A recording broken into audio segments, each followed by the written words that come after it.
Keir Hardie to Tony Benn. And I'm going to see if I can now move on them to the next one. Oh yeah, there we go. So the points that I'm going to cover and explain to you, I'm going to have a little introduction.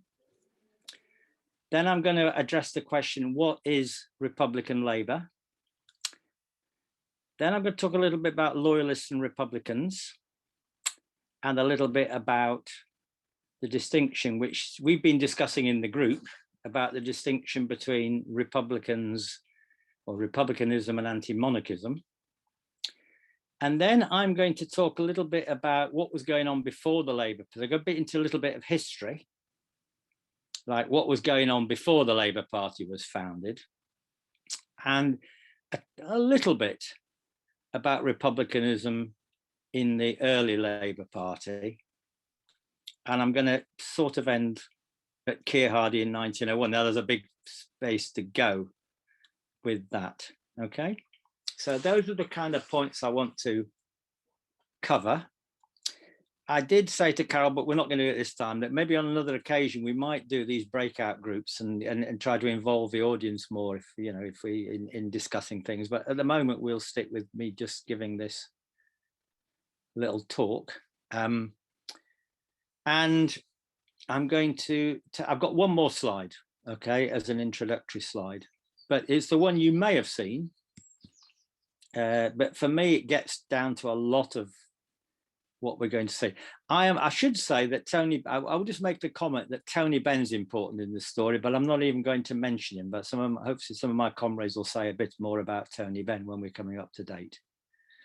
So I'm going to my next and final slide, and then I'll go back to ending the screen share, hopefully, is this one. It's the one that went out with the message, and it's got a quote from Tony Benn on it. And if you didn't look at that quote, just saw the advert, generally speaking, there's Boris bowing his head to the Queen.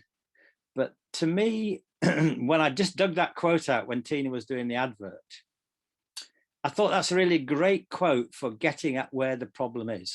So I really like this quote, and we managed to get it on there. So I'm just going to go through it just in case comrades hadn't read that bit when they got the advert. It says, and this is Tony Benn speaking, he says, we're told that power has moved over time from the throne to the House, to the Lords, the House of Lords, and then from the Lords to the Commons, and then from the Commons to the people. So that's a story that we've got, that sort of over time we've become more and more democratic and the power's passed over to us.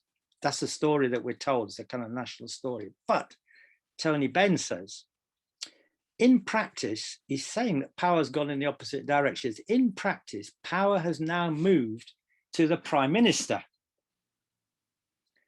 who then, exercising the power of the Crown without explicit consent from Parliament, dominates the whole system.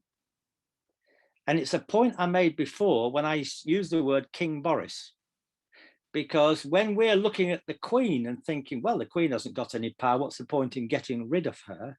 We're forgetting the point that Tony Benn is making here, which is completely right, that the power, kingly power, as it were, is in the hands of King Boris. He's not actually king, obviously, but King Boris in the sense that he assumes the role of king. But at the end of the day, in that picture, he's bowing his head to the ultimate person whose very existence, even if she doesn't do anything particularly, whose very existence, the whole system of power depends.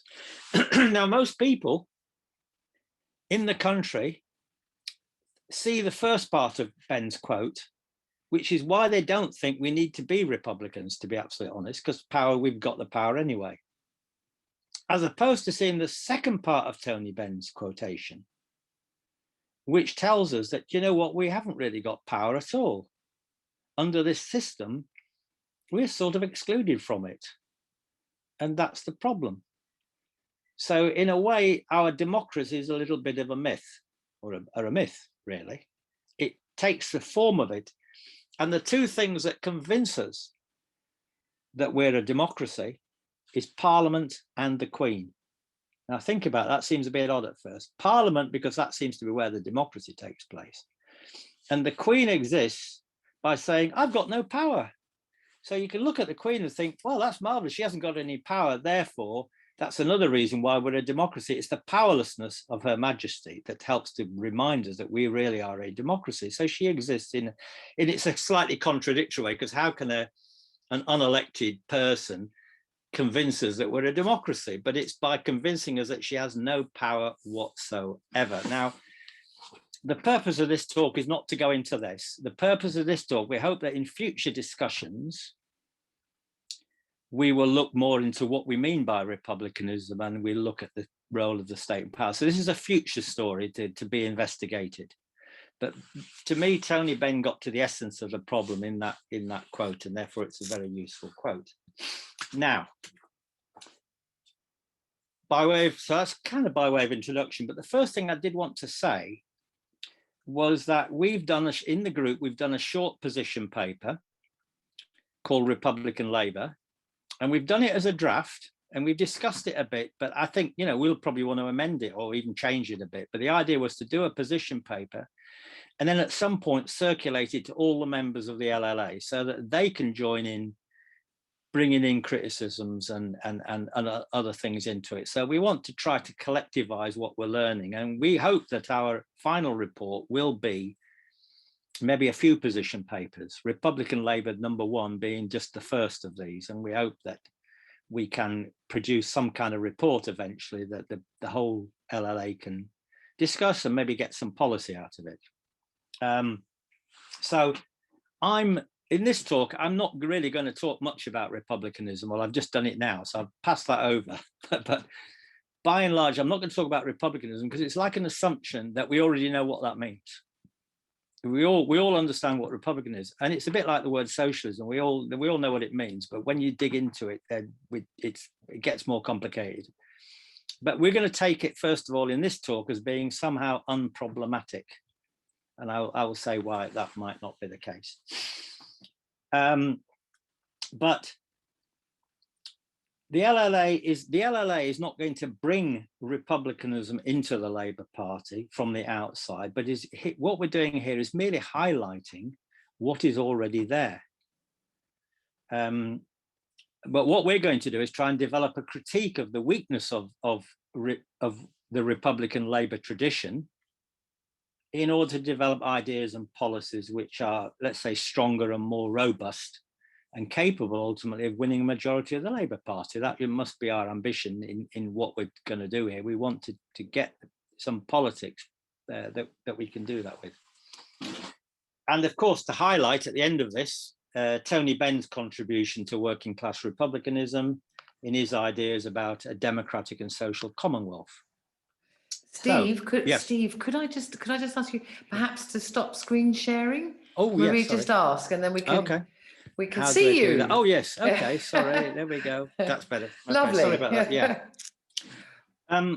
Sorry to say. So the point we want to make is we're highlighting the republicanism that exists in the Labour Party. We're going to be able to criticise that and say why it's not strong enough. Let's say not clear enough, and also to highlight Tony Benn's contribution to working class republicanism and his ideas about a democratic and social commonwealth, because it's largely been forgotten. What Tony Benn did is been largely doesn't figure in, Benn's passed away himself, and it doesn't figure in that. So the term Republican Labour was one we invented to describe our working group. And so the first task was to work out what the heck it means. Why did we call ourselves that as an idea, even as a slogan? So the two things I think are, one, it's a description of a trend or tendency in the Labour Party, a current of opinion in the Labour Party. And secondly, we want to make it a slogan for the future. So it's about the past on one hand, but it's actually, we want to do it not just because we're historians looking at the past, but actually because we want to have a policy for the future.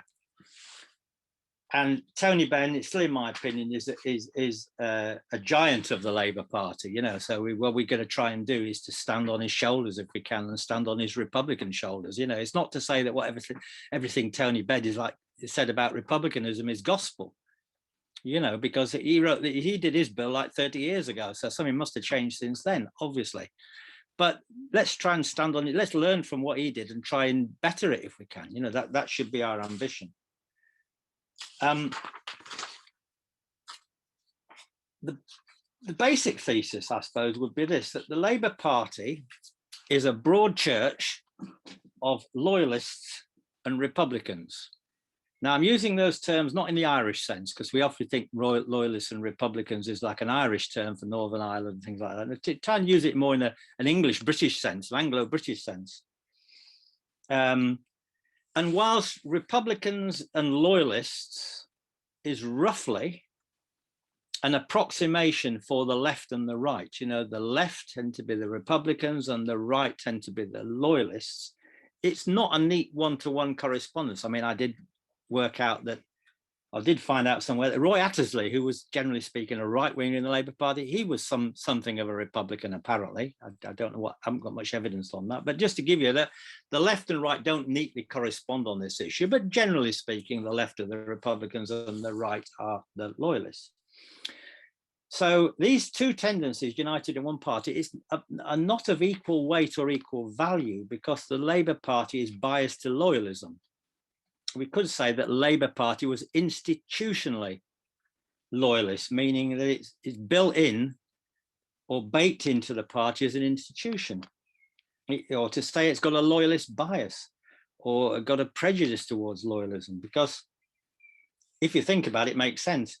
If the aim of the Labour Party is to become Her Majesty's government or Her Majesty's loyal opposition, that's how Labour is fitting into the system. The policy is really to carry out a non-Republican programme of social reform, you know, to improve the position of the working class, but not to tinker around, as it were, with the system of government. That's the assumption of it. And even if you look at Labour's Clause 4, the Socialist Clause 4, it doesn't really say anything about democracy, constitution, or government in it. So that's gone missing from that anyway. I'll skip out what I was going to say about New Labour, but New Labour doesn't break with this institutional loyalism at all. But what it does is it breaks with the Clause 4 idea that we should take things into public ownership, that we should try to nationalise the means of production. And he's gone back to free market capitalism, essentially. But still part of that institutional loyalty. Now, if you think of the Labour Party as a pyramid, okay. At the top of the pyramid is the Parliamentary Labour Party. And the Parliamentary Labour Party is much more loyalist on average than the base of the Labour Party. If you went to the base of the Labour Party, where working class activists are, you'll see much more kind of, how would call it, what would I call it? Implicitly, I suppose, the assumption of kind of much more republicanism amongst the Labour Party base. So in the pyramid, it's more loyalist at the top, and it's probably more Republican. It's a kind of it's probably a dormant kind of republicanism. It's an instinctive. I think there's a kind of working class instinctive republicanism, which isn't really mobilized, doesn't really go anywhere particularly. But if you were talking to an average Labour Party member, you'd probably find many of them anyway, I don't know what percentage it would be, would say they didn't like the monarchy or they didn't go along with it. So Labour Republicans have really been hidden, in some ways been hidden from history. And I was thinking the other day when we saw this recent revelation of the First World War, where we used to see white European soldiers, and we didn't realize very much unless we knew stuff. There were hundreds of thousands of African and Indian troops in the war.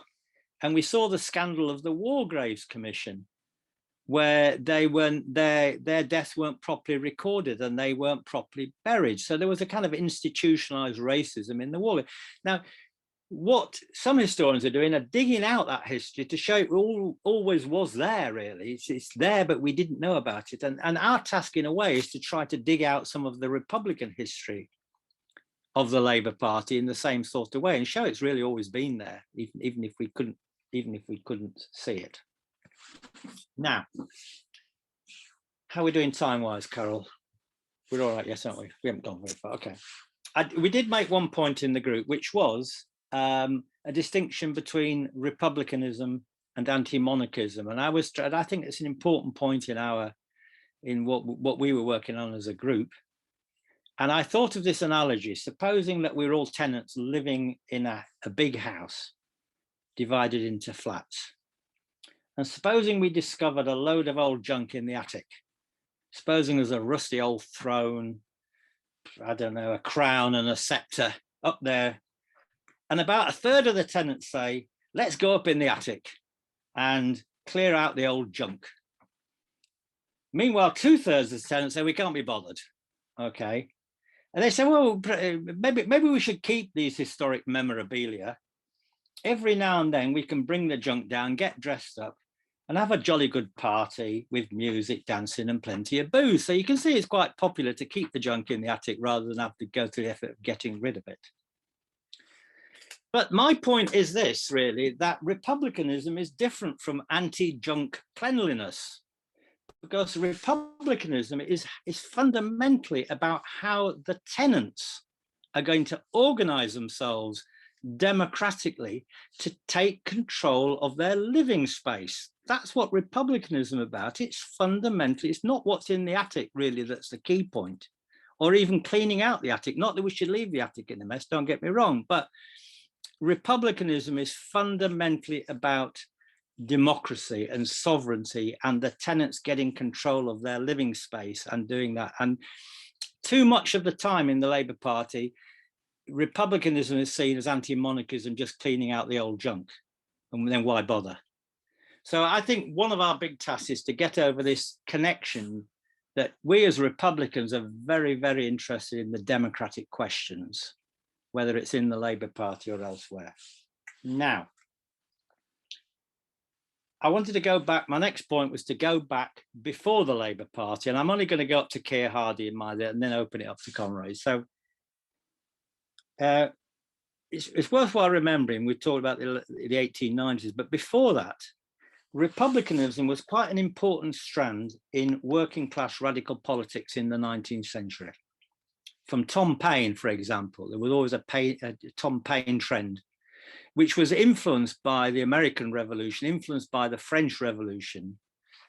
And it went through the Chartist movement, which was very concerned about democracy. And the left wing of the Chartists, including people like George Julian Hardie, who published a paper called The Red Republican. There were other Republicans as well. So republicanism was seen at that time as an alternative to the Whig Party, the Whig Liberal Party, a radical alternative to that. And there were two strands in this movement. One was the slightly more conservative strand associated with Charles Bradlaugh, and I don't know, there's somebody called I've forgotten his first name, but anyway, Dilke.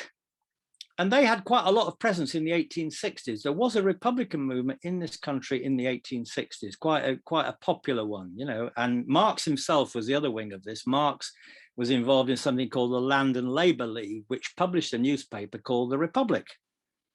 Okay, so there was that strand going on as well. And then what happened is that in the 1870s, this Republican movement died, more or less died out, for two reasons I think were picked out in this. One was the defeat of the Paris Commune, which had a very negative effect on radical republicanism in this country. But the second one was the reinvention of the monarchy of Queen Victoria in the context of a kind of popular imperialism. The Queen, who'd been, out of public circulation, was suddenly reinvented by Disraeli and others to become the Empress of India. It was a big fuss made. She's now the Empress of India. And so this is in 1874. So all of a sudden, they realized, the ruling class, that the money was a kind of secret weapon to be used against the new rising trade union movement and the working class. If they could divert the working class into this direction, that would be. So you suddenly got a popular monarchy all of a sudden, with crowds cheering in the streets and great celebrations for the Jubilee, Diamond Jubilee, Golden Jubilees, and all these other things. And a large section of the working class, anyway, a big section of the working class, thought, again, back to the monarchy and parliament, they thought that the monarchy and parliament went together, because now the working class had been let into parliament by getting the vote, They thought they could get representation in Parliament, so the workers believed their interests could be represented there. And the monarchy was seen, the Queen was seen, rather like a referee at a football match. Their job was neutral. She wasn't going to interfere with anything. It'd be a match between two teams, blue team and the yellow team, or soon it would become the blue team and the red team. And the monarchy was a non-political referee to make sure. That's how people saw it, so why would you want to get rid of the monarchy? So the Labour Party, it's important to understand, therefore, was born in a period of declining republicanism and rising popular imperialism and general flag waving. So if you start to trace through, despite this decline of republicanism, which is going on, and the rise of imperialism, it remained an undercurrent imported into the new Labour Party from the earlier republicanism. And it was associated with the Social Democratic Federation, for one thing, and a little bit of the ILP as well. So we can trace this story into those organizations. But the key issues where republicanism appears to come alive again is where the civil list is being debated. How much money we're going to pay the Queen in Parliament. It has to be voted through in Parliament. That causes a dispute. Just before the First World War, where you've got the Curragh Mutiny and the King involved in that, there's another point of where republicanism appears to rise again. There's another rise in republicanism from 1917 to 21 on the back of the First World War, with the Russian Revolution, the Russian Republic, and so on, which was which was strongly supported by the working class. Then you've got the first Labour government, crisis over that, and then in 1931, the split in the Labour Party, by the way, which the King played a role in. In all of these moments of crisis, the monarchy is drawn into the political thing, and then this kind of republicanism sort of sparks up again a little bit. I'm nearly at the end. I'm just going to quote the civil list debate. Here's Keir Hardie, and I found a book which I forgotten I had. Found it the other day, so I read this when the first thing, which I don't even know, Willie Hamilton MP, My Queen and I. He wrote a sort of quite a famous book that was known in some quarters, but he was just considered to be a maverick. Not, he's because he was the only Republican in the Labour Party kind of idea, and people said he was mad and crazy and stuff. But the book's quite interesting, and he has a little quote in there. He says, let me just see if I can see that, page 97. This is Keir Hardie, okay? And Keir Hardie gets involved in the debate over the civil list in 1901. So Keir Hardie says, he declared, as a believer in Republican principles, he could not see any use for the royal family. It had become an anachronism. Court life was the centre of sycophancy and led to an unhealthy state of public opinion. Everything the occupant of the throne did or left undone, said or left unsaid, is eulogized and glorified as being of the highest wisdom.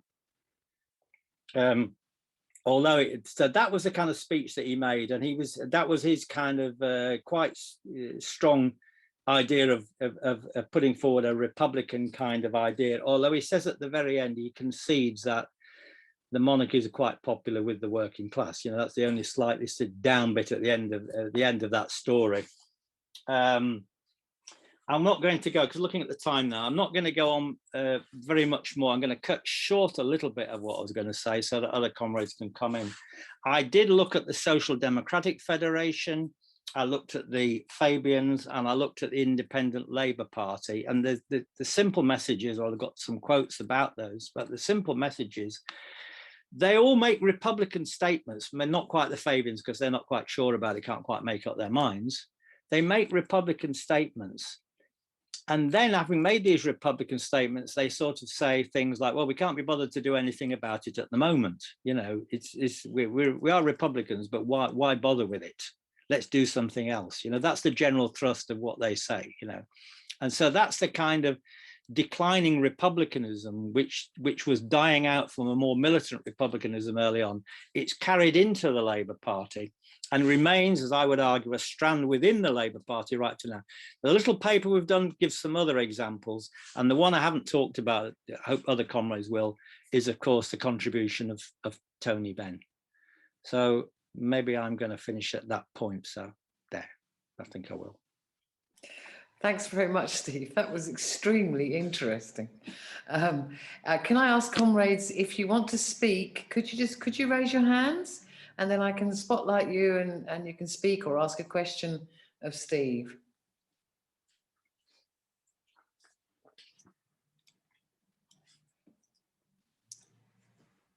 Absolute silence. You've obviously stunned them with all your knowledge, Steve. Because I haven't got any hands up now. It'll go in a minute, don't we? Marie's going to come in now. Oh, Marie. Okay, Marie. I will spotlight you now. Yeah, unmute. Well, that was very good, Steve. This very it was probably quite difficult to put all this in such a short presentation. I'll come back to. I am amazed by the degree of power and role of the monarchy, by its very presence, like you have expressed, and that which you explained, the Labour Party is institutionally loyalist. I think that the LLA needs to come back to this, because all the problems we are having in the Labour Party, surely they are linked to this. It's not just that they are bad people who want the left out. It is the structure of Labour which is being challenged. And it is, to me, makes complete sense that there should be such a violent reaction from the structure. And it's not just the leader. I mean, comrades take the mick out of the Sir Keir, you know, but it's not just him. What we are studying here is the basic problem that comes when we are trying to change the party. And I think something that Steve said to me looks very important, is by its very aim, the party, the Labour Party, aims at being the alternative that can run the system. It can run it better and more humanely, but in the end, its aim is to run the system of government such as it is. And so therefore, like a hammer is made of a handle and the other part, because they fulfill this part fulfill the aim of hammering, then the party structure, which includes all its including its conferences, even the conferences, absolutely everything, everywhere you look at, it's a structure which is aimed at being the servant or the replacement or the improver, if I can say that way, of the system as it is, of the system of government as it is. So it's no wonder that we find that we are having almost a struggle against the loyalists, against the capitalists in the party.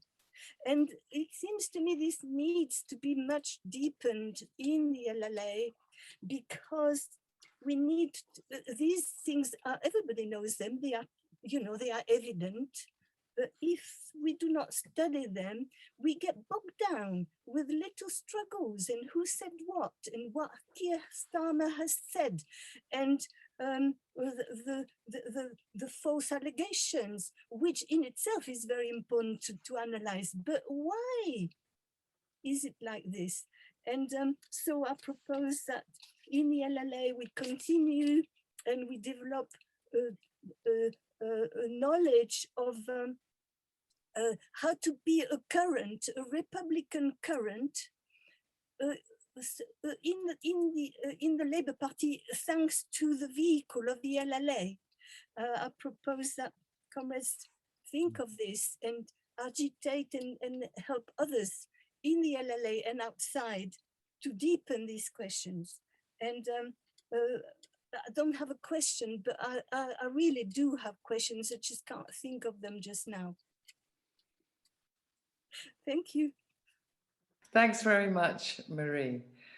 Would anyone, Steve, do you want to come back on that, or would anybody else like I to think there's anybody contribute? else to go. I'd rather let other people come in now, because I had a good swing at it myself, and I will come back obviously and comment. I agree with what Marie's just said there, but rather than saying that, you know, that's my aim, that we try to make the LLA into that. But I won't say any more. Let's take other comrades. Sorry, Right, you're gonna get me going. That's what's Larry has his hand up. Larry, I'll just spotlight you. And there we go.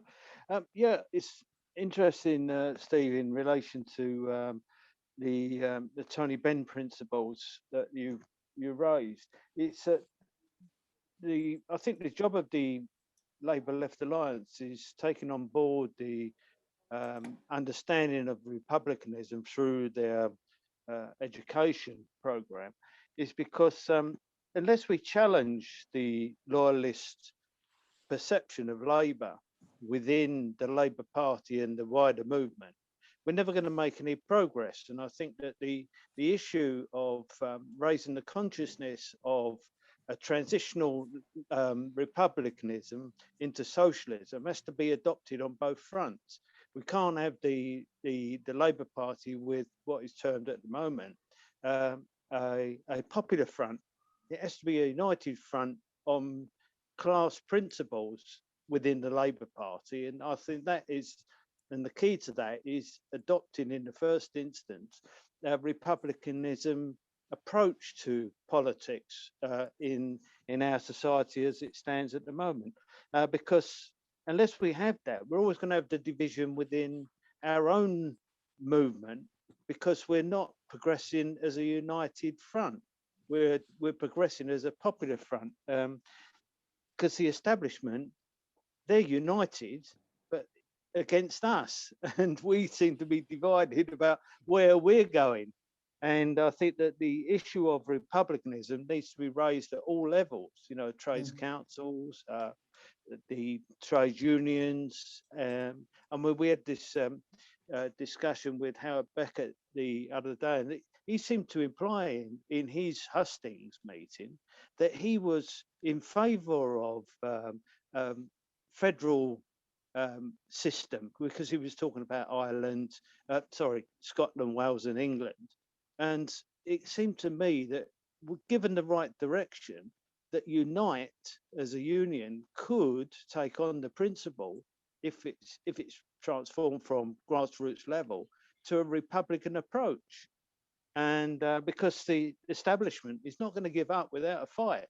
They're not going to hand over power to Republican thinking without some sort of grassroots support.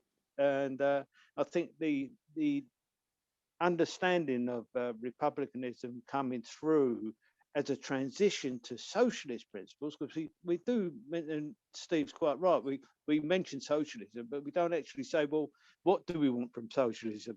Because socialism is integrated with republicanism, as far as I can see, and vice versa. And that's the point I want to try and draw upon from the LLA discussions. Thank you. thanks very much. Thanks very much, Larry. Wise words indeed. Steve, you want to come back?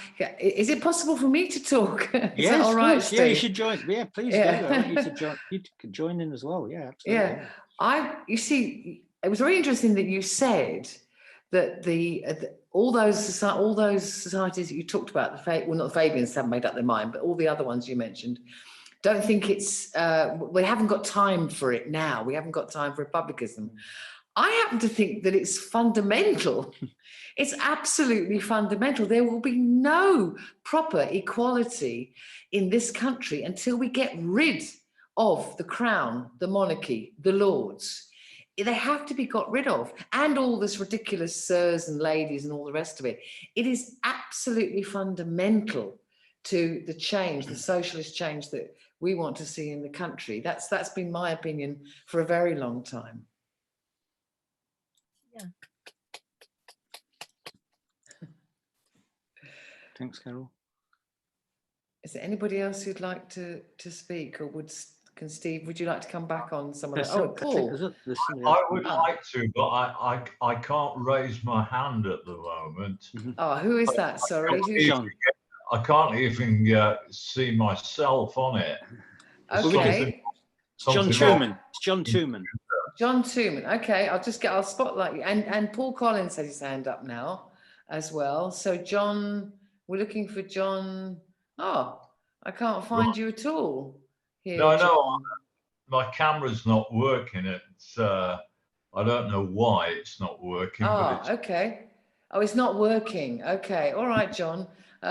It's not working. I don't understand that. Perhaps if you go out of the meeting and come back in, you might be able to get your video to work. But anyway, let carry on, John. You carry on. Then it'll be Paul Collins. Yeah, I think it's been an excellent introduction. I do think that the perhaps another reason for the decline in the 1860s of republicanism was the start of the Long Depression around 1870. Yeah. Which obviously made a difference to the condition of the working class. There was growing unemployment as a result of that, short time for a lot of workers, and so it was bread and butter issues which dominated over that period. And the kind of circus of the Empress of India went along very much with that. It provided the entertainment and the spectacle to help people to endure what they were putting up with. I do think as well that there was a certainly, if not republicanism, there was a tradition dating from the Vienna Conference in the I think it was 1916 of democracy campaigners on the left in this country and throughout Europe, and that there's a really good article on this written by somebody from Manchester University, which I might have circulated in the past to members of the Republican Socialist Alliance, but I should have done if I didn't. But basically what the article says is it draws out this campaign or this campaigning for greater democracy on the left, and it was sections of the left which weren't in the Communist Party, weren't in the Labour Party, weren't in the Independent Labour Party or any of these formations. And perhaps that provides some kind of a bridge which we can incorporate within the, provides a greater sense of continuity. I don't think, although it would have to be researched, that any of the people and forces involved in this actually thought of themselves as Republicans, but they may well have done. But certainly they thought of themselves as socialists and Democrats, and in a way that neither the Labour Party loyalists nor the Communist Party members did. Okay. Thank you. Thanks very much. Paul, Paul's hand is up next. Yeah. Paul, if you'd like to ask your question. I apologize. I'm going to have to catch up with the actual talk on the video, but Carol's point was a good one, because that's exactly where I used to be. But it was only when I hung around with Steve, and well, it was mainly Steve, that persuaded me that actually, if you're going to have a socialist society, you've got to deal with the current echelons of power, such as the monarchy and the crown. And of course, I'm learning a bit more about the crown now. A lot of people use the term monarchy and the crown interchangeably, not realizing that there is a difference. And also, I was I was just interested in John's point when he mentioned about the group of campaigning for democracy, that I was interested in the fact that he said that they may not have even considered themselves Republicans. So it's interesting how some people seem to regard republicanism as a kind of, well, a kind of hang up, I suppose. But yes, I'm persuaded that, yes, if you are going to, you know, push for socialism, you've got to do it. You've got to be a Republican as well, because it's all very well pushing for these socialist changes. But I think I've said before, when revolution comes, if the royal family and the crown are still in place, that's going to be the obstacle, as it were. So yes, if you're a socialist, you should be a Republican as well, not just an anti-monarchist, if you know what I mean. Thanks very much. Thanks very much, Paul. Diana has her hand up next. Diana, have you? Ah, there you are. I was going to say, can we see you so I can spotlight you? Hello. I don't know whether it makes any difference, but I just think there's less data floating about if I don't have my picky up. Well, thanks to Steve, though, I've always been anti-monarchist and Republican, but I actually never really known anything much about it. So I find what Steve says very informative. Also agree with Carol that we can't have equality in our society without getting rid of the royalist brats. They're above the law too in quite appalling ways, like the sounding of a state shooting endangered species, and nobody does anything about it. I'd also like to know how politically neutral is the monarch. You know, I mean, it's the Queen Elizabeth at the moment. I'm very skeptical that she is that neutral. And I'm also, where does power actually lie? I mean, all the real stuff that goes on is hidden from us. It's hidden what happens with the royal family, their views, their decisions. That's hidden from us. But then there's the corporations, particularly the transnational corporations. They seem to be the ones who really rule us. I'm wondering what is the relationship between them and royalty. I mean, this country's royalty, but our real rulers do seem to be the corporations. So we could get rid of the monarchy and be Republican, which, as far as I'm concerned, that would be a positive improvement. But we'd still have the corporations controlling us. Oh, thanks very much, Diana. Yeah, that's a really good point, isn't it? That's fantastic. Paul, you've got your hand up again. Yeah, and then I'll go back to Steve to maybe answer some of these questions. On Diane's point, I'd like to raise a question on that point, actually.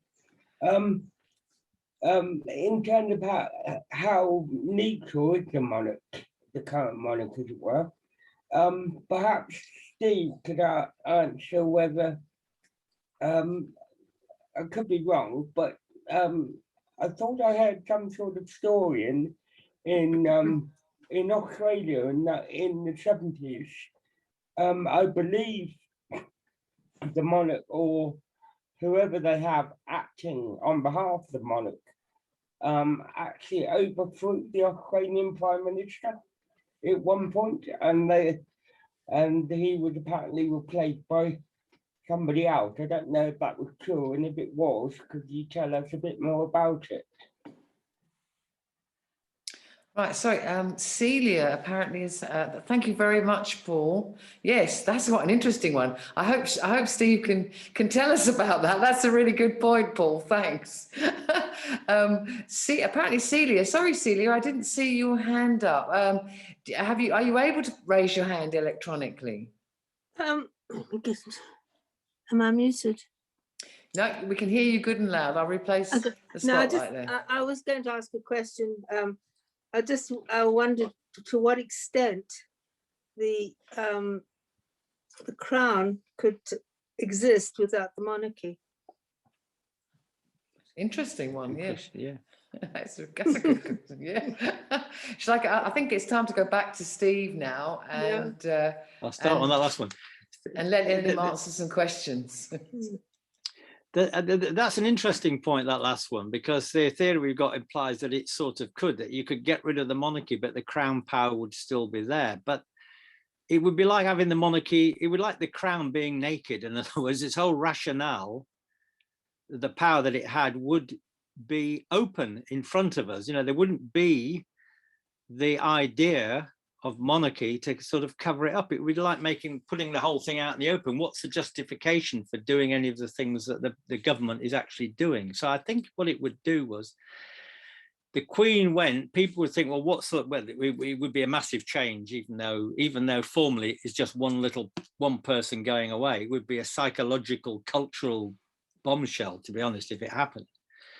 But I think that initially, the old ruling elite would still use the crown power, still try to keep its hand on the crown power, even if the Queen wasn't there. You know what I mean? To try to get that back. So the crown power of the state won't disappear by the Queen going. But if the Queen goes, the state power has lost its rationale, its own kind of justification for how it is. So it would be a very dangerous place. You know, what would the army do? Who would they be loyal to? And it raised so many questions about time. I don't know if that really answers your question, but theoretically, the state could exist. Yes, the state power could still exist, and probably would initially. You know, even in Russia, when you think of the example when they got rid of the Tsar, you know, that power didn't just disappear at that point. It was still lurking around for a little bit, quite a bit after that. So there is more to doing it. But when the Tsar had gone, everything's up for grabs, as it were. Yeah, Sorry.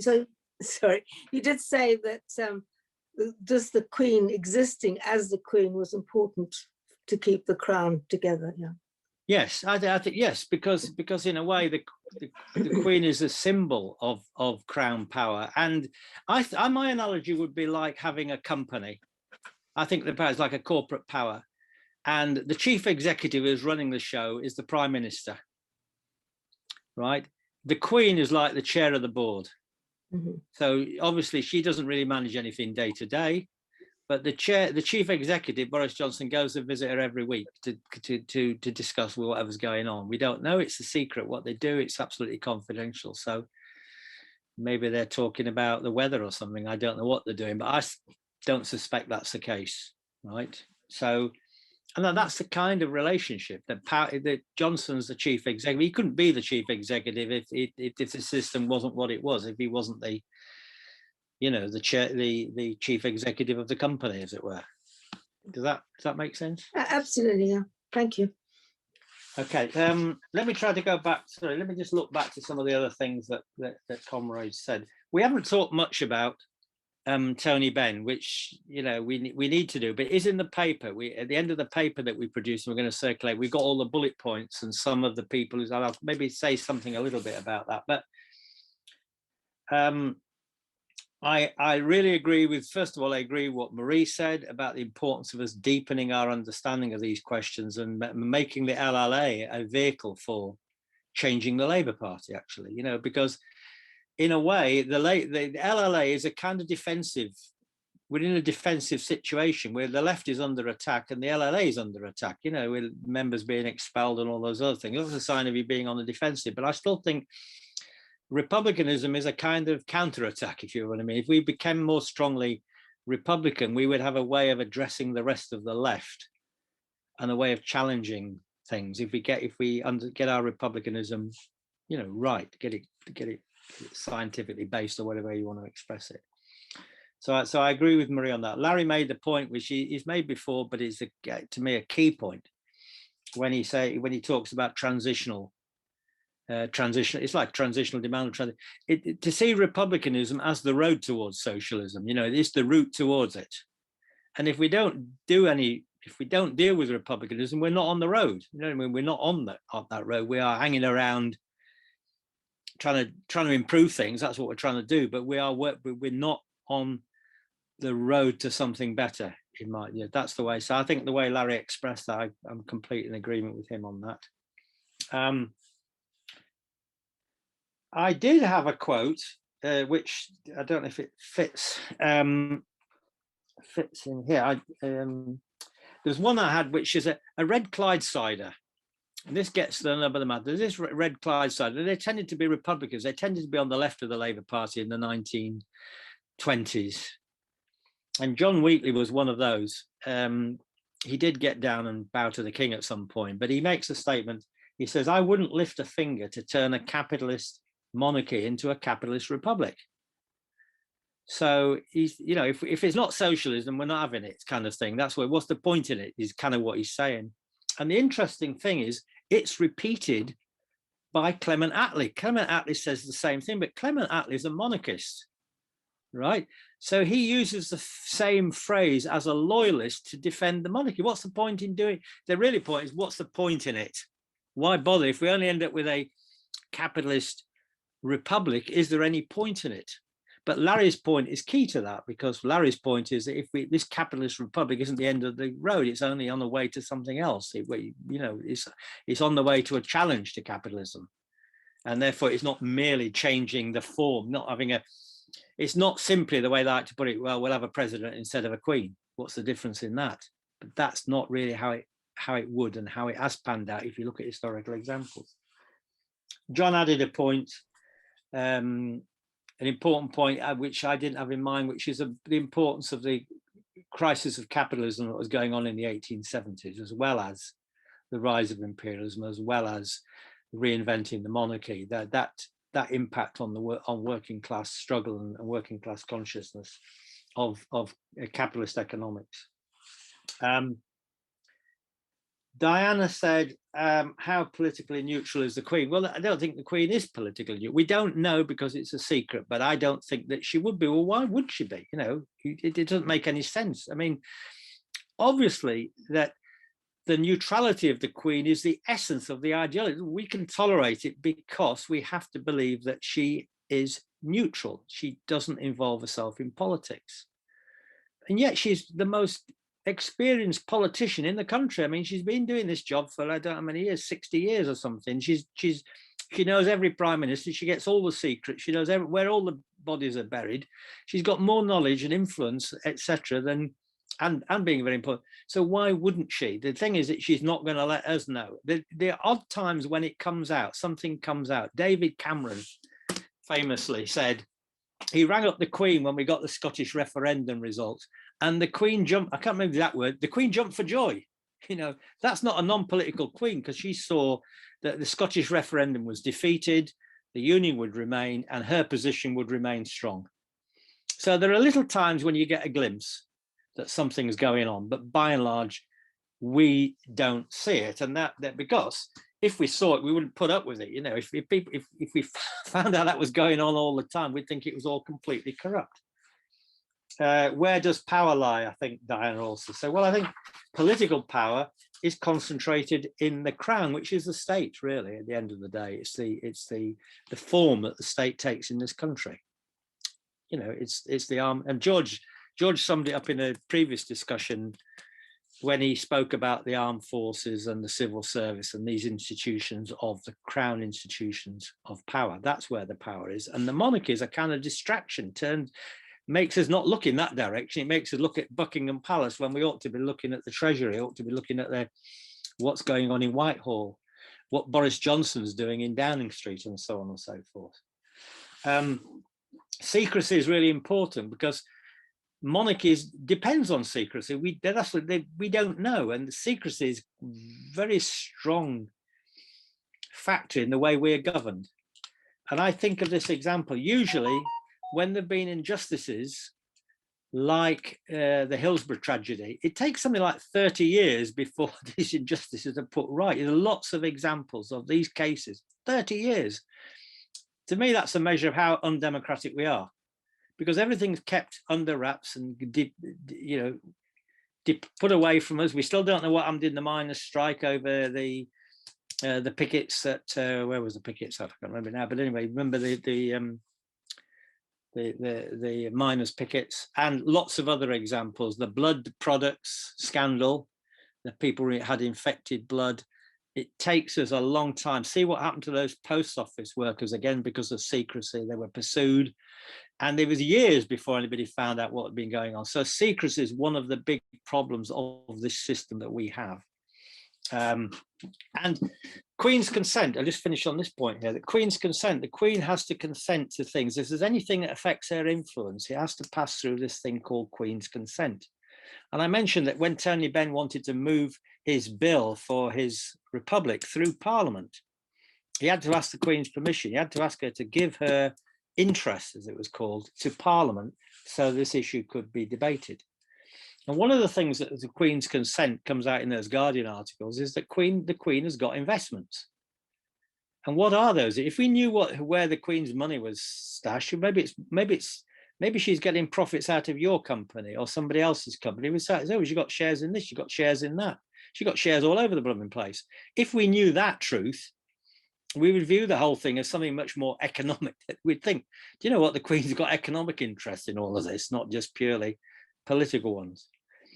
Paul mentions the case of Australia when one of those cases where the Governor General, who works under the Privy Council and so on, removed Gough Whitlam, I think it was Gough Whitlam, from office. He never got it back into office. They were managed to they wouldn't do that very often, by the way, because it means that possibly Australia might become a republic at some point. It's not, you can't use that shot in your locker. You just use it once maybe, and then maybe you won't keep it. Although Australia is still still under the crown, it's still linked to the crown, linked to the monarchy as one of the 15 countries that are. I can't see they've got some crown exists without. I've got without. No, I think I've just answered. I started with Celia's questions. So I've answered that one. Hopefully, I've answered comrades most of your points. But more, I'm happy to have more. I think, yeah, that was very, very, very good answers. We have some hands up. Peter Morton first, and then Larry, and then Mari. So I'll just highlight Peter. Have you got can you put your camera on? Ah, great. Thanks. Okay, thanks, Chair. This isn't like fully formed in my mind. I'm still working on this in my own head, sort of thing. But I think it was Diana or Dan earlier on raised the question of like basically the global power of the capitalist corporations and that sort of thing. And to me, this is we're as socialists, we're involved in trying to locate the struggle of working class in relation to the power of capital and how to, like a phrase I like to use, at least to subordinate the interests of capital to the democratic will of the people. And this is an aspect. I mean, this is or even to overthrow the power of capital. And this is what the socialist struggle is about. So how does that relate? How does the Republican struggle or the Democratic Republican struggle relate to that, because that's what that's what we're trying to win socialists to, and the left of the Labour Party to. I mean, in the first instance, we're basically I'm a member of the Republican Labour working group in the LLA, and we're basically trying to win the LLA, a wider circle than us, to trying to win the left of the Labour Party to republicanism, an even wider circle, the left of the Labour Party, and beyond that, the working class. So I think the hook there for us is to win socialists to republicanism, and the relevance of that in the struggle against capital, and to win the left of the Labour Party to that, in order to win the working class to the idea that, first of all, the working class can come together and overcome the power of capital, which in many respects, in all the daily struggles we're involved in, that they are part and parcel of that overall struggle. That's what we're trying to, win consciousness to that kind of historic struggle that really we're all part of. So I think an important aspect of what trying to win people to a democratic Republican program, as it were, has got to involve the relevance of that to the working class gaining control over capital, standing up to capital and the capitalist class. So that is something that I think we need to work on integrating into our like campaign for republicanism on the left, because to me that is what's going to hook socialists to republicanism, to win socialists to republicanism, when they can see the relevance of republicanism, democratic republicanism, to that struggle. And therefore, I think as part of that, we have to defend national democracy, because that's basically where democracy as a way of running things is that's where it is. And in terms of global capitalism, that is under national democracy is under great threat. And you can see that within the context of I think this treaty they were trying to develop in a few years previously, and trying to establish across Europe and United States TTPI or TTIP. That kind of like to some extent fell by the wayside, but it was said that'll come in the back door through some treaty involving Canada. And then there's the Trans-Pacific Treaty that they're all talking about now. And these treaties are all about limiting national governments and what they can actually do, in terms of, can't we vote in a government that will nationalize an industry? Well, that will, these treaties, the idea of these treaties is to curtail that power, that democratic power to do that sort of thing. You will then be, national governments can then be taken to international court and fined and told they can't do it or whatever. So in that sense, global capitalism is trying to subordinate national democracy to their interests, and obviously that is part of their MO, and that's what capitalists will always try and do. So we have to locate a democratic Republican program within that context, and how this is what's required in order to stand up to the power of international capital. So it's in these different ways that I think we can attract socialists and the left to actually see the relevance of democratic republicanism. And so I'll leave it at that. That's you made some excellent points. Excellent points there, Peter. I have Larry next. Larry, could you ask your question or make your comment? Yeah, I'll raise the issue of the comrade who raised the point of the Queen being neutral, and Steve's response to it in saying that it's like an illusion or secret. The question is the Queen is neutral, and she's neutral in as much as that she's defending the establishment. It's only when the establishment is exposed and challenged by a Republican socialist principle that the illusion will be swept away, and she will be exposed as where she stands. The other point is that and the laws of the land tend to apply to us in general, but when it comes to inheritance tax, and I'm diversing a little bit here because it's an interest of me, is that the Queen's mother inherited a vast amount of jewellery from Mrs. Simpson when she died. Now, if I was to inherit it, I would pay inheritance tax on it, but the Queen Mother didn't. And this is the contradiction in society as we stand today, because the inheritance is transferred through the crown and the royal family, if you like, without any hindrance from common law. Anyway, that was just an aside. That little bit is just something that irritates me. That's a very interesting aside, actually. I think it's a very important one. We've got Mari Lynham next. Mari?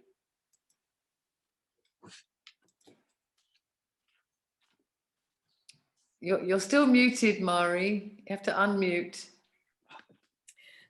Yes, I wanted to say a little bit more about Tony Benn, as had been suggested by Steve. Just to make the transition, I'll note that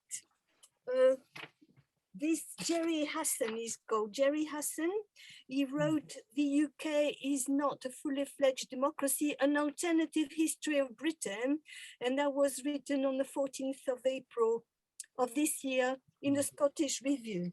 And it is a mighty document where he shows how the abolition of plural voting dates of 1969-70. So there was already quite a racket going on in the way of electing people to Parliament until just a few years ago. And then he notes that there's a secret interference of the monarchy. Is there something speaking? No. Secretive interference, he says, in decision making at government level. You can see it in the way the Queen or the King then, or the Prince have got a prerogative by which they can, like Steve mentioned, it's not assent, it's consent. These people must give their consent to any bill that comes to Parliament. And so with Tony Benn, the Queen gave her consent before, not the assent afterwards, the consent before. And don't think that this consent is automatic and just a routine, because it isn't. Charles has stopped hundreds, I don't know if it is hundreds, he stopped, Prince Charles vetted 3 parliamentary acts which prevented tenants of the Duchy of Cornwall estate, the tenants cannot buy their houses. And this is still going on now. And he has the ability to veto this before a bill comes in. And the Queen in 1973 I'm quoting this because this is a thing that we know about, but countless other things are secret and we don't know about it. In 1973, she stopped a company's bill which proposed corporate transparency measures to Parliament. And so she stopped that thing because it would have disclosed, it would have obliged her to disclose the ownership of her shares, the ownership of the shares of the Crown. I've explained myself very well. That's in 1973. Now we know about it because somebody found out, but this goes on all the time. And of course, I think in the matter of Tony Benn, she gave consent because she knew very well that the bill was not going to be accepted. So it was just as well letting it go. But to go back to Benn, I would like to just mention, because perhaps there is not so much time now, that he explained why he proposed this bill. And he said,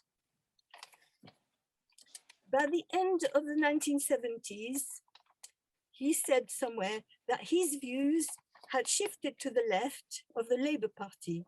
He attributed his political shift to his experience in cabinet in the 1954 to 70 period in the Labour government. And he noted 4 reasons for his shift.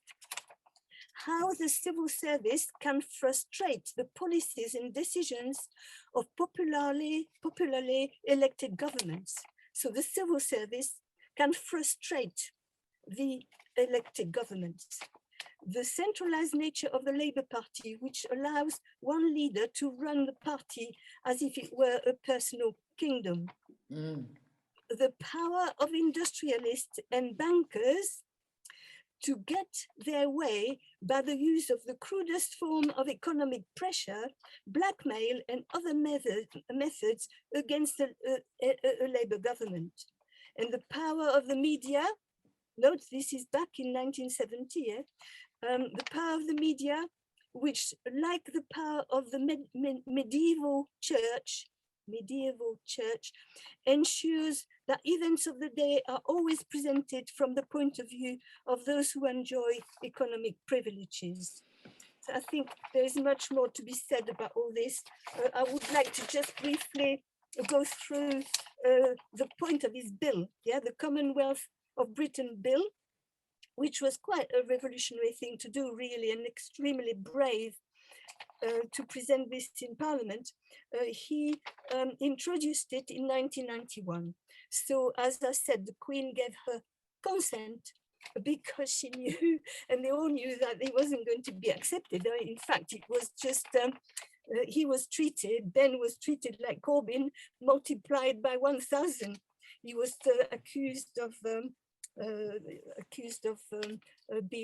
wanting Eastern European sort of communist state in Britain and that sort of thing, which was vitriolic.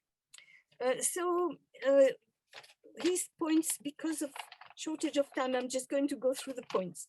The monarchy would be abolished and the constitutional status of the Crown ended. This is a summary.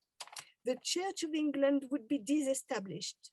The head of state would be a president elected by a joint sitting of both houses of the Commonwealth Parliament, which means, the actual government, the Parliament. The functions of the royal prerogative would be transferred to Parliament. The Privy Council would be abolished and replaced by a Council of State. The House of Lords would be replaced by an elected House of the People with equal representation of men and women. The House of Commons would similarly have equal representation of men and women. England, Scotland, and Wales, and by the way, the Commons would be the House of the People, not the Commons. England, Scotland, and Wales would have their own devolved national parliaments with responsibility for devolved matters as agreed. County court judges and magistrate would be elected. British jurisdiction over Northern Ireland would be ended. The judiciary would be reformed and a national legal service would be created. The constitution would be codified and in an amendment process established. And the voting age would be lowered to 16. MPs and other officials would swear oath to the constitution, not to the crown. And then, of course, there's much more to be said. I think we should go back to this in a future meeting because this is a subject for several hours study. But just I want to cut the matter short by raising a few things which I found. Marie, time is getting on. This is explosive stuff and it's brilliant. But if you could just, because I have got one more person with their hand up. Okay, I give a conclusion then. Tony Benn noted that the IMF was in a position to demand for a loan that it had given, that there should be cuts should be made. And this all was done and there was no debate. It was just all agreed in this secret, opaque circle where nobody knows who is exactly the boss. And there is obviously a connivance like we have seen on the picture for this meeting. Did you see Cameron who defers to the Queen and the Queen? There is a relationship there and all the prime ministers more or less have followed this pattern. They are getting their power from the Queen and from the crown. Yeah. Finished. Wow, that's amazing, Mari. Absolutely amazing. Can you imagine if that had gone through Parliament? That'd be fantastic. Jennifer has had her hand up for a long time. Jennifer, over to you.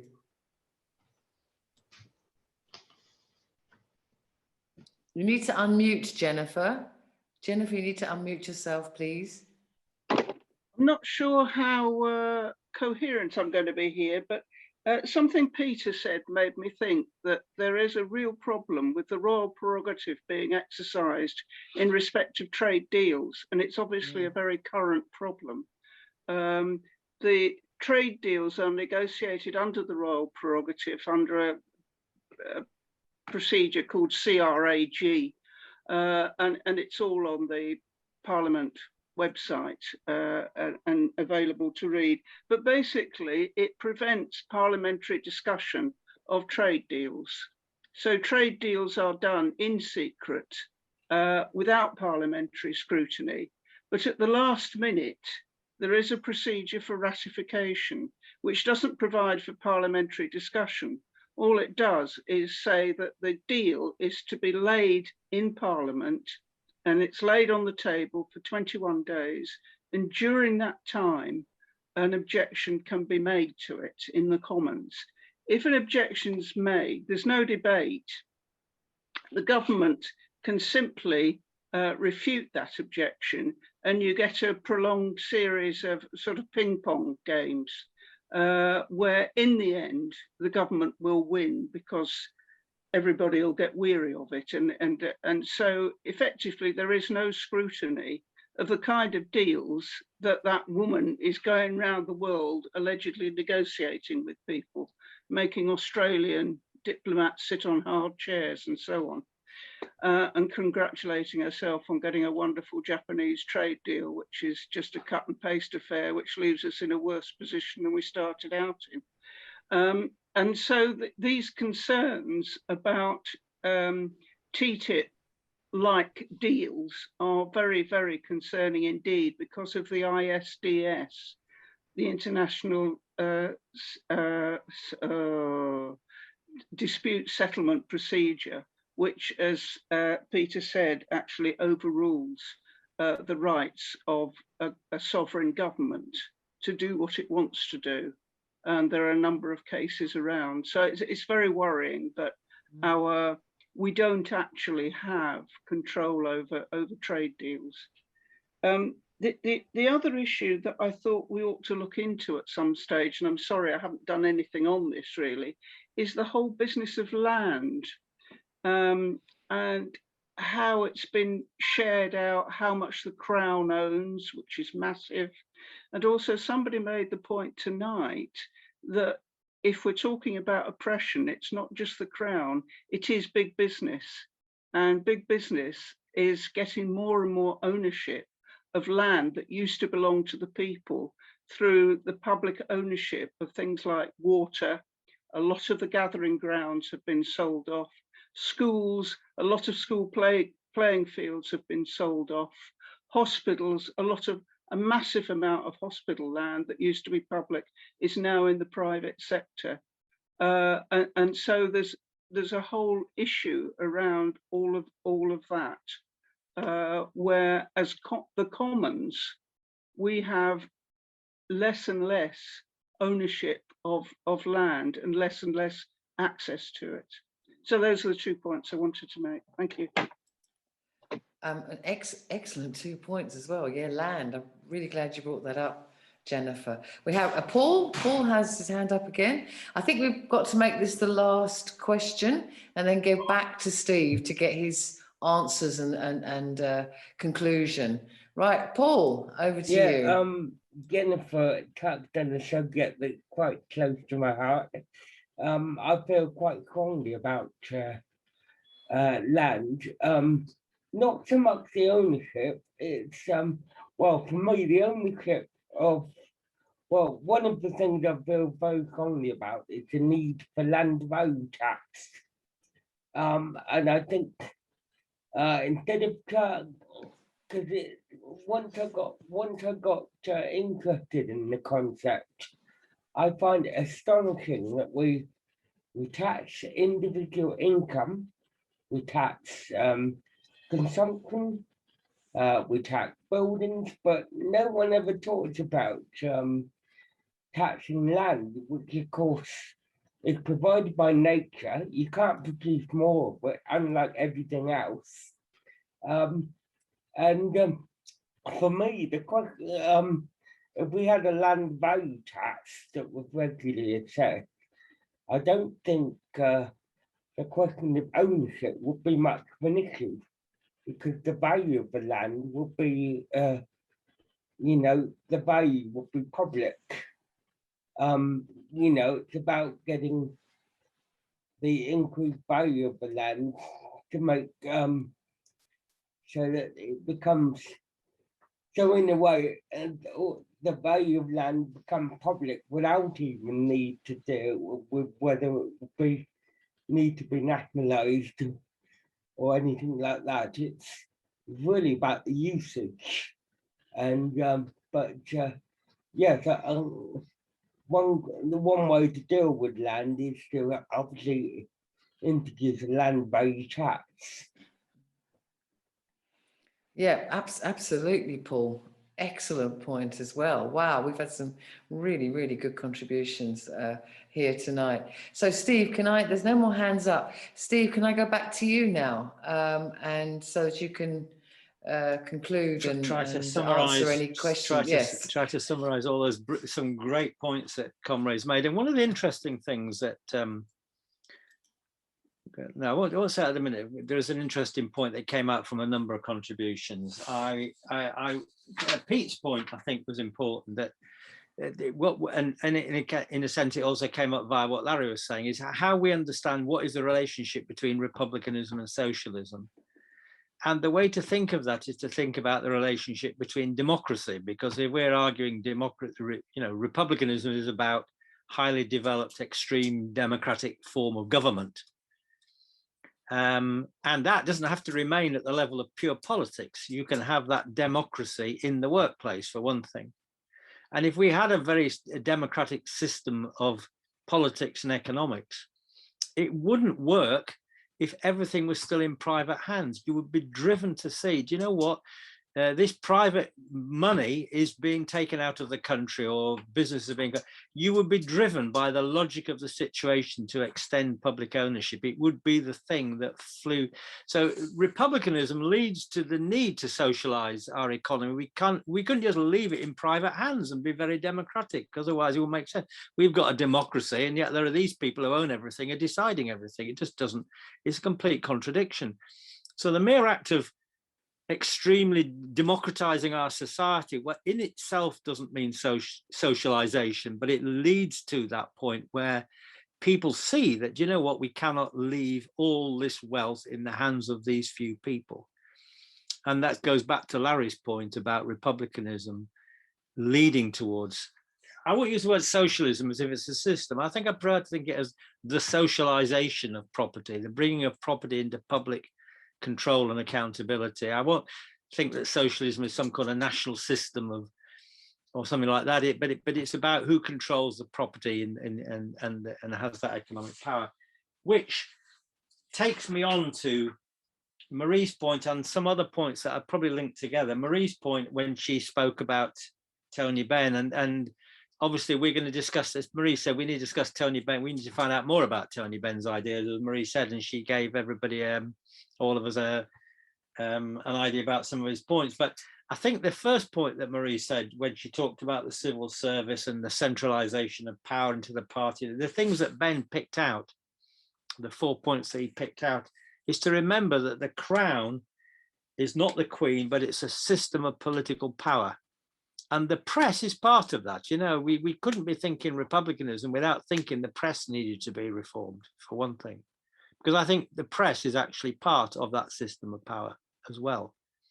You know, and I think as socialists, we already know that's not working. But what the crown does, it allows the state to reserve things, take those things out of our control, either by secrecy, because we don't know about them, or by having them decided elsewhere, which I think was Jennifer's point about TTIP and things like that, where these trade deals can be signed off through Crown powers and never really get to be debated. Perhaps the Parliament will just Parliament will have the job of just rubber stamping it. You know, tomorrow there's a bill coming through Parliament. Will you turn up and raise your hand in favour of it? I mean, that's about the amount of scrutiny we'll get, because it's been done under those powers that exist in the state to do that stuff behind people's backs.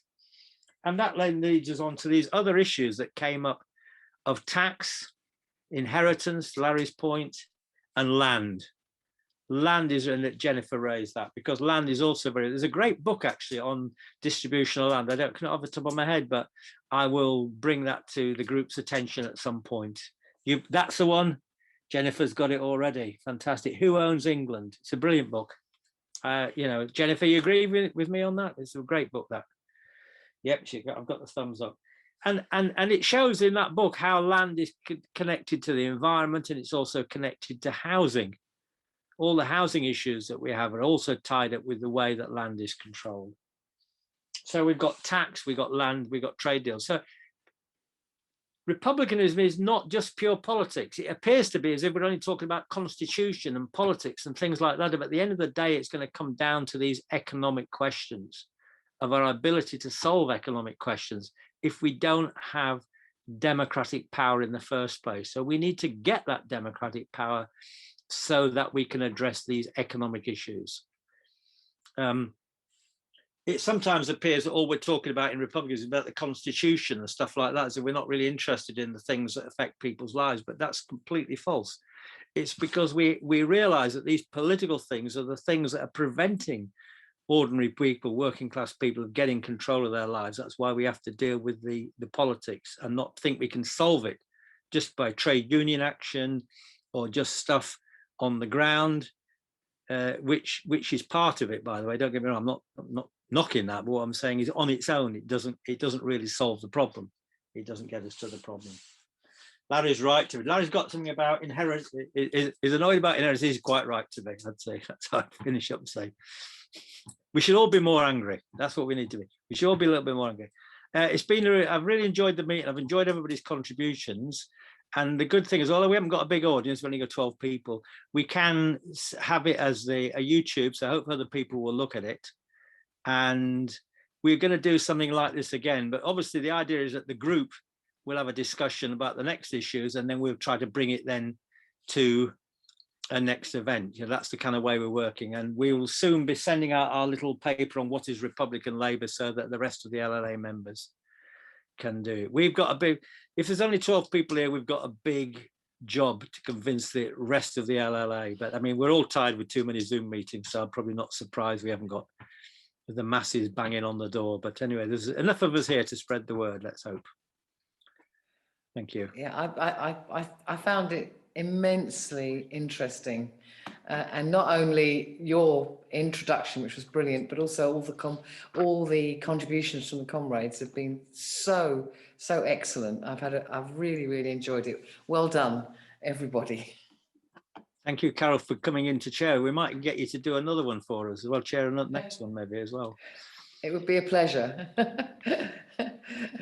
Absolute pleasure. Okay, thanks very much, everyone. I'm going to end the meeting now.